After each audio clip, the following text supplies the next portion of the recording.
I often think about him and miss him a lot. I want the kind of guidance, love, and affection he would have given me if he were alive. I still can't believe that he is not with me. I still can't accept that the word Papa has gone from my life forever. Yes, I am talking about my father, my best friend. And this story is dedicated to my late father. Beyond that night. Dad, please save me. I'm sinking. Mona, my child, please try to hold my hand. I'll save you. No, Papa. I'm trying, but I can't hold on. Please, Mona, hold my hand tightly. Papa, please save me. Mona. What happened, Michael? Michael? Rachel kept asking him again and again. Did you see something bad in your dream? But Michael didn't respond. He seemed lost in another world. The room was completely dark, and he was sweating profusely. My daughter will be fine, Rachel. She can't leave me alone. But how? I'm trying everything, but nothing is working.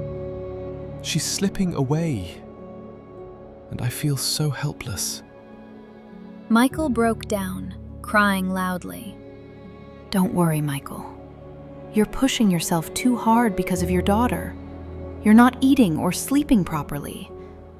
What can we do? It's Mona's fate. Please don't hurt yourself or us like this. You have to take care of your son, too. What are you saying, Rachel? Are you serious? I know you've never cared for her, but she's fighting for her life, and at this moment you're thinking about your son? Unbelievable. Please don't give me any advice. And I'm sorry. My screaming must have disturbed your sleep. Rachel placed her hand on Michael's shoulder, but he gently pushed it away. She lay down slowly, and after a while she fell asleep. Michael slowly stepped out of bed and stood in front of the window. It was dark everywhere. In the distance, dogs barked as the rest of the world slept peacefully. Michael looked up at the sky. A big round moon was shining, and countless stars were twinkling. As he gazed at the beautiful night, his mind drifted back 19 years. It was the same kind of night. He was returning from his biscuit factory. That day, he had worked overtime for his family, because Ryan was in the 6th grade, and he and Rachel wanted him to study hard and have a bright future. At that time, he couldn't afford to take a bus or a taxi because he wanted to save every penny. As he was walking home, he suddenly heard a baby crying. He stopped and listened carefully, trying to find where the sound was coming from. Then he realized that the cry was coming from a bush beside the road. He stepped slowly toward the darkness of the bushes. His heart was pounding. He knew the stories of criminals using sounds like this to lure people into traps. But the crying was so helpless, he couldn't just walk away. Gathering his courage, he pushed the branches aside. He saw a baby, barely a month old, wrapped in a white towel and left inside an old cardboard box. 3 stray dogs were trying to tear the box open. Michael chased the dogs away and gently picked up the baby in his arms. At that moment, he didn't try to think about where the baby had come from. He only knew he had to save this tiny life. Oh, Almighty God. How cruel must this baby's parents be, to leave such a little child in a box to die? Michael, you're so late today. What happened, and who is this baby? Seeing the baby in Michael's arms, Rachel exclaimed in surprise. Rachel, I'll explain everything, but first, please arrange some milk. Look, the baby is crying for food. God knows when she last ate. But that milk is for Ryan. He has school in the morning, and you know he won't have anything else before school. I'm not giving part of my son's breakfast to some baby you found on the street. Rachel, please don't say that. I love and respect you. Don't say anything that makes me lose that. Ryan is 11 years old. Even if he misses milk for one day, he'll be fine. But this baby is barely a month old. This child needs milk. Otherwise... He stopped, unable to finish his sentence. Okay, I'll get you milk. But you have to promise me that you'll hand the baby over to the police tomorrow morning. Rachel, please bring the milk first. We'll talk about this later. Using a spoon, Michael gently fed the baby in his arms. After a while, the baby soiled the towel. Michael smiled softly. While changing the baby's wrapping, he noticed that the baby was a girl. You are my daughter, my Mona Lisa. That night, Michael told Rachel everything. He also said that he wanted to adopt the baby. No, Michael. We need to think about Ryan's future. We don't have the money to take responsibility for an abandoned child. Rachel, I know, and I will always provide for Ryan. But just think about this child. She has no one to care for her. If I hand her over to the police, they'll send her to an orphanage. I don't want that. I may not have enough money, but I can't abandon her. Please try to understand. I promise you, I will work hard to give Ryan a better life. Michael knew he had to report the abandoned baby to the police. But instead of leaving her to a cruel foster system, he fought through the legal process to adopt her himself. Despite Rachel's objections, he officially made Mona his daughter. He worked overtime and even took extra shifts to afford the legal fees and give his newly expanded family a better future. It's not that Rachel didn't take care of Mona, but she never loved her the way a mother loves her own child. To Rachel, Mona was nothing more than a responsibility. Rachel often felt that Michael had no love for his son, that he only loved Mona. And slowly, she began to plant these thoughts in Ryan's mind as well. In that house, Mona was treated only as Michael's daughter, never as Rachel's. Whenever Michael returned from the factory, little Mona would run toward him on her tottering feet, calling out, "Papa!" In that moment, Michael forgot all his exhaustion. He would lift her into his arms, hug her, and kiss her, and Mona would burst into laughter, filled with pure joy. Ryan, meanwhile, was consumed by jealousy.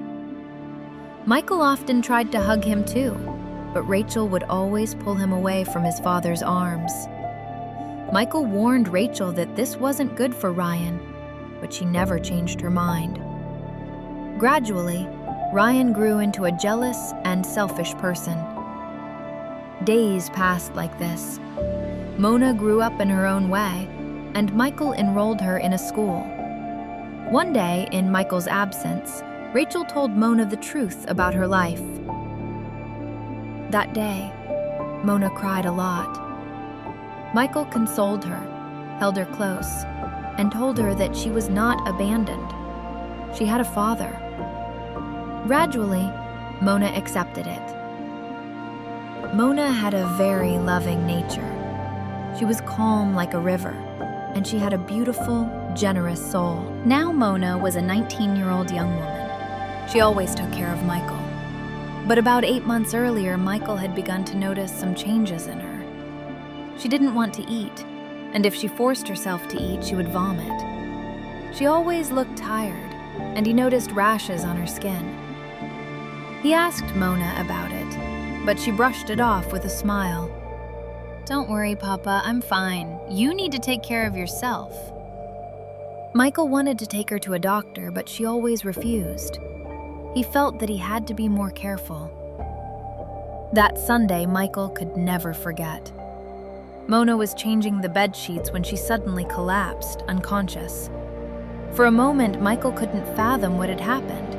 Then he rushed her to the hospital. After several tests, the doctor said that Mona had a kidney problem. Both of her kidneys were affected, and because of the lack of treatment, her condition had gradually worsened. For now, we'll have to start dialysis. But Mr. Michael, you must also look for a donor for a kidney transplant. Otherwise, it will be very difficult to save your daughter. For a moment, Michael couldn't speak. Oh God, what will I do now? Why is this happening to me? The doctor gently placed a hand on Michael's shoulder. Doctor, can I donate my kidney? I appreciate your willingness, but I understand you have high blood pressure. Donating a kidney with hypertension could put your own health at serious risk. I'm sorry, we cannot accept you as a donor. Michael lowered his head and fell silent. The doctor explained that Mona's eGFR had dropped to 15, which meant her kidneys were severely damaged. He wanted to start dialysis immediately, at first once a month, but her condition continued to worsen. Soon she had to be admitted to the hospital, and she required dialysis twice a week. The treatment was expensive, far more than what Michael earned at the factory. Within months, he had exhausted his savings. His bank balance was nearly empty. A few weeks later, the doctor gave Michael a ray of hope. A matching kidney had been found through the National Registry, but the hope came with a devastating reality. Michael, the surgery and the lifelong anti-rejection medicines she will need are incredibly expensive. I've looked at your insurance from the factory, and it will only cover a fraction of the total. The out-of-pocket costs will be an enormous sum. I'm just a simple worker in a factory. I don't have much money left, but I will arrange it. Please, just save her life. That night, Michael told everything to Rachel and Ryan. Now what will you do, Papa? You've already done so much for Mona. But please, don't do anything that will harm me and Mom. Yes, Michael. Ryan is right. We took responsibility for her, but because of her illness, you've already broken our fixed deposit. Our bank balance is almost gone. You have to think about your son as well. Now, we can't do anything for her except pray. Rachel's words hung heavy in the air. What are you saying, Rachel? I know you are Ryan's mother, but please don't forget, you are a human being too. After listening to Michael's words, Rachel remained silent for a while. Yes, you're right, Michael.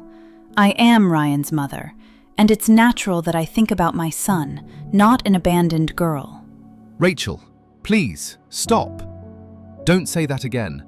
Mona is my daughter, and I've decided I will do whatever it takes to save her life. No, Papa. You can't risk everything for her. My son, you have a good job. You've been working for several years now, yet you were never ready to help me with Mona. The hospital bills, the surgery, the medicines, the cost is staggering. The only way the bank will give me a loan that large is if I put up the house as collateral. We will need to move to a smaller place until I can repay it, and when I do, I will get our home back. Then we won't stay with you. You should have at least discussed this with us before making your decision. I wanted to discuss it, but then I realized there was no point. You would never agree with me. You only think about yourselves. My father built this house with his own hands. If I give it up to save a life, his soul will find peace. With that, Michael turned and left for the hospital. Rachel stood in the doorway, watching him go. For a moment, something flickered across her face, something that might have been shame. But she turned away and said nothing. The next day, Michael sat beside Mona's bed, gently stroking her head. How are you today, my child? I will take away all your pain. Just wait and see. The doctor says your surgery is the day after tomorrow. After that, my Mona will be fine. Papa, please don't do this to Mom and Ryan. You have tried so much. But now, please leave me to my fate. Don't mortgage your property for me. You love me a lot, but Ryan is your own son. You have to understand that, Papa. Michael understood immediately. Rachel and Ryan had been here, filling her head with these thoughts. How cruel they are, he thought. My child, don't ever say that again. You are my daughter, and I am your father. That is the truth. Without you, my world would be meaningless. I know who has been filling your mind with these thoughts, but you must not think like that. And if you say this again, your papa will get angry. That night, Michael confronted Rachel and Ryan. Mona has been in the hospital for so many days, and you never once went to see her. But today, when it suited you, you had no shame in going there and disturbing that poor girl. Listen carefully. I will do everything I have said. If you don't want to stay with me, then do whatever you want. But I will save Mona's life, at any cost. Ryan and Rachel stood there, staring at him in stunned silence. Don't worry, my child. I'm right here. Everything is going to be fine. When you wake up, all of this will be over, and we'll go home together. Michael said softly, holding Mona's hand as she was being taken into the operation theater. My biological father gave me birth, but you gave me life, Papa. I don't know whether I will recover or not, but I pray to God that in every life I have you as my father.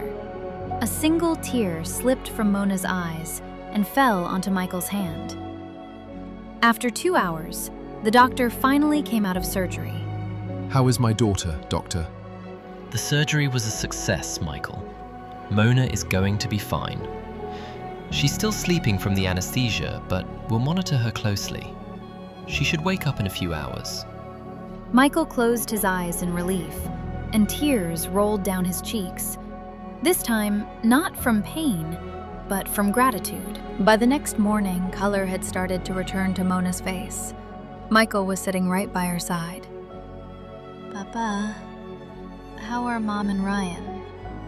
They are not staying with me anymore. Your brother has rented a 2-bedroom apartment and they've moved there. You and I will stay in a small rented house. It's very small, Mona. Just one room with a small kitchen. There is a bathroom, but we have to share it with others. Will you be able to live there with me? Yes, Papa, I can. But because of me, you lost the rest of our family. I feel so guilty. Please, Mona, don't say that. You are my family too.